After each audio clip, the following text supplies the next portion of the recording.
Howdy everybody, welcome back to another Sims sort of a lore video, I suppose. And this is very similar to one of my previous lore videos where I did the forgotten sort of unseen characters. This is quite similar, but we're talking about the urban legends of the Sims series because there's quite a few of them. We got the Loch Ness Monster, Bigfoot, these ghosts, Baba Yaga. There's a whole ton of different urban legends in the Sims series. I probably haven't even covered all of them in this video, but yeah, it's pretty weird. It's pretty weird, some of these urban legends in the Sims series. You know, just different sort of strange creatures that do exist in the Sims series and, you know, exist somewhere in the universe. So that's a little bit weird that some of these creatures exist in the Sims, but yeah, I just wanted to do a video covering it because I think it could be really interesting here, and especially with like Bigfoot, the main one. You know, he's got a lot of stuff going for him in The Sims 2. He has a lot going on in The Sims 2. I mean, you can move him in with you. He's all over the place. He's a pretty unique character in The Sims 2. You have the Loch Ness Monster, who only had sort of a brief appearance in the series, but once again, I think it's pretty interesting to know that the Loch Ness Monster is in The Sims universe. And yeah, I've been wanting to do this video for a while, so I thought, why not get around to it? But without further ado, let's get on with the video. Yeah. Alright, so just getting started with this video, let's get started with technically the first sort of urban legend slash cryptid, I guess, in the Sims games, and that is the Loch Ness Monster. The Loch Ness Monster does exist in the Sims universe, and in the first game, The Sims 1, in the neighborhood screen, occasionally you can see the Loch Ness Monster. You can see the Loch Ness Monster. This is the only time you can see it. You cannot see it like in regular neighborhood view, obviously. And yeah, it's just kind of interesting. It shows that the Loch Ness Monster does exist in neighborhood 1. So there's a Loch Ness Monster hanging around here, so I don't know. I don't think we ever see the Loch Ness Monster again. I'm pretty sure it's only ever in The Sims 1, and it's only in the neighborhood screen, but technically the Loch Ness Monster is out there. Next up, we have Bigfoot from The Sims 2. So Bigfoot is in The Sims 2. He is in the vacation world of Three Lakes, which is sort of this cabin in the woods sort of world here. And he is in a secret lot. Pretty much, to find Bigfoot, you will have to find a secret map. You have to find a secret map, pretty much. I think you have to dig for treasure or go hiking, and eventually you will unlock the secret lot in Three Lakes, and this is where you will find Bigfoot. And pretty much with Bigfoot in this game, you can actually build a relationship with him. You can actually talk to this dude and befriend him, and it will fulfill a vacation memento. And the most shocking part of it all, you can move Bigfoot in with you. You can have this dude living at the house with you. He walks goofy. He sort of has that, you know, hunched over walk. You know, he's chilling, and he has his own unique interactions, like Bigfoot hug. He does all this sort of stuff.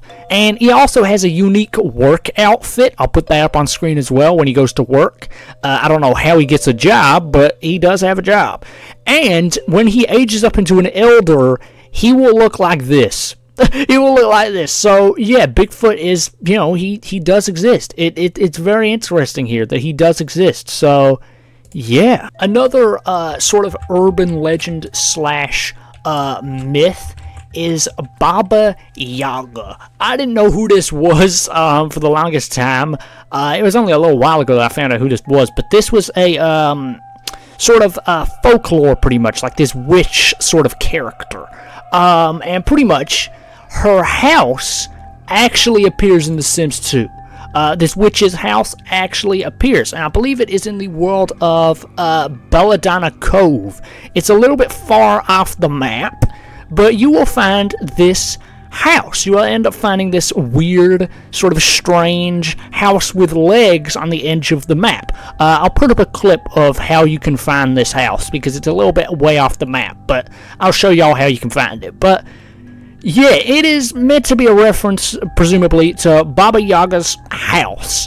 This urban legend. Unfortunately, there is no Baba Yaga. She does not exist in this game. She is not present. There is no witch living in this house, but it is presumably based off her house. So Yeah, I don't know. Is she out there somewhere? Yeah, who knows? Now, the next one is a little out there, but technically it is inspired by real sort of, well, I say real, it sort of depends on what you believe, on real events, and that is the tragic clown painting from The Sims 1.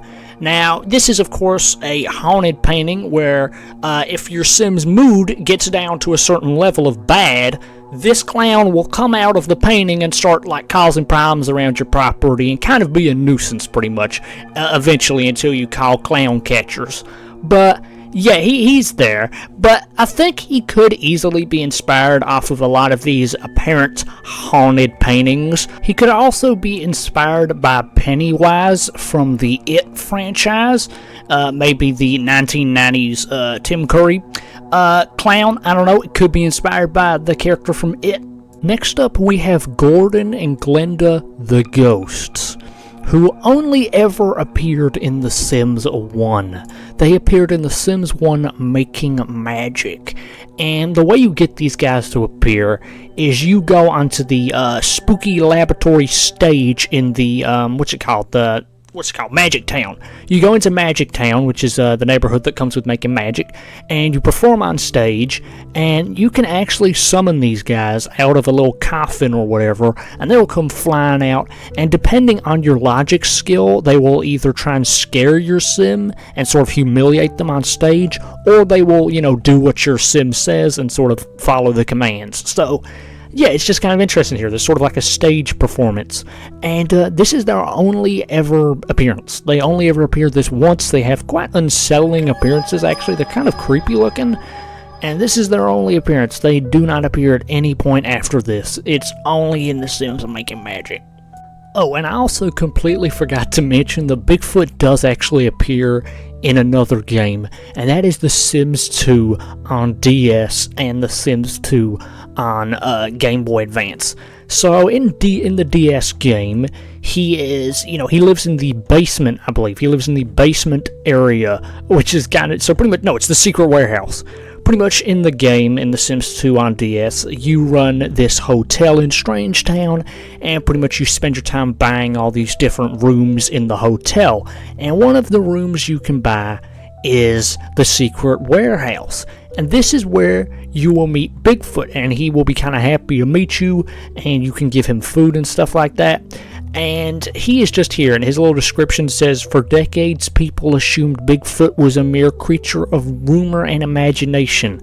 So, for some reason, Bigfoot is in this warehouse. For some reason, I don't know. He's just kind of here chilling, and yeah, that's about all he does. He's not in the woods. He's not, anywhere out there. He's just chilling.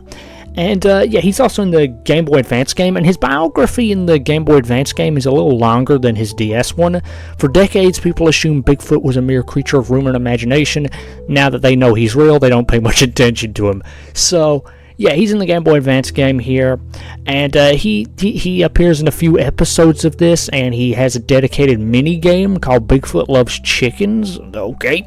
I haven't really played much of the Game Boy Advance game, to be honest. I played a lot of the DS game, but I didn't really play much of the Game Boy Advance game. Now, the next thing we have isn't really a, cryptid or urban legend. It's just a thing from a movie, but it is a creature.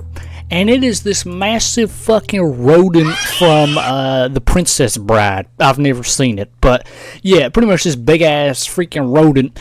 And it actually exists in the Sims universe, because this is very similar to in my last video, where I spoke about, my last lore video, where I spoke about being able to see Mr. Hockey Mask in the abandoned mine. Well, you can encounter other stuff in this abandoned mine, and you can be attacked by a ROUS, which is a reference to the rodent of unusual sizes from Princess Bride. I don't know much about it, but that's just what I found. So, yeah, this abandoned mine, it can only be explored in The Sims 3 Pets on console, so you can't explore the abandoned mine on the regular PC game. Now, what's kind of interesting about this is this rodent could actually be the eyes that we see in the what's it called, the abandoned mine, because you can sometimes see glowing eyes from the abandoned mine. In my last little video, I said that this could be the Mr. Hockey Mask, but it could be either one of them, or it could be an entirely different creature in the abandoned mine, but I don't know. I just thought I'd cover this one as well. Also, in The Sims 3 Pets on Console, if you explore the lighthouse, your Sims can encounter a 6-legged creature known as the Wumpus. Now, this is presumably a reference to the 1973 text-based adventure game Hunt the Wumpus. I don't know what this is. I've never heard of it, but okay. I'll see if I can find some pictures of this apparent creature. But yeah, that is a reference to that. So that's another creature. It seems like The Sims 3 Pets on Console just went a little bit crazy with everything and just started throwing in all these references to random creatures from movies and stuff.